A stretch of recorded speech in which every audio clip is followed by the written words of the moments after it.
కళాశాలలో బాయ్ ఫ్రెండ్ని కాని గర్ల్ ఫ్రెండ్ని కాని కలిగియుండటం తప్పా?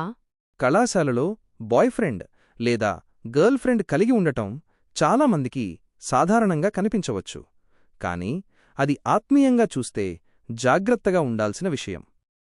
యౌవన దశలో మనలో సహజంగా ఆకర్షణ కలుగుతుంది. అది దేవుడు ఉద్దేశపూర్వకంగా మనలో ఉంచినది. ఎందుకంటే పెళ్లికి ముందే మనం ఆ భావనను నియంత్రించడం నేర్చుకోవాలి. అబ్బాయి, అమ్మాయి ఎక్కువ సమయం కలిసి గడపడం, చాట్ చేయడం, బయటకు వెళ్లడం మొదట స్నేహంలాగా అనిపిస్తుంది. కాని ఆ స్నేహం క్రమంగా భావోద్వేగ ఆకర్షణగా మారుతుంది. అది రెండు అయస్కాంతాల్లా దగ్గరగా వచ్చినప్పుడు తప్పక కలిసే శక్తిని కలిగి ఉంటుంది. కాబట్టి దేవుడు ఇచ్చిన యవ్వనకాలాన్ని ప్రేమలో పడటానికి కాకుండా నీ భవిష్యత్తును నిర్మించుకోవడానికి ఉపయోగించు. నీ హృదయాన్ని దేవునికి అప్పగించు. ఆయన నీకోసం సరైన సమయాన సరైన జీవిత భాగస్వామిని సిద్ధం చేస్తాడు. ప్రేమను దాచిపెట్టి కాదు, దానిని దేవుని చేతిలో ఉంచి కాపాడుకో.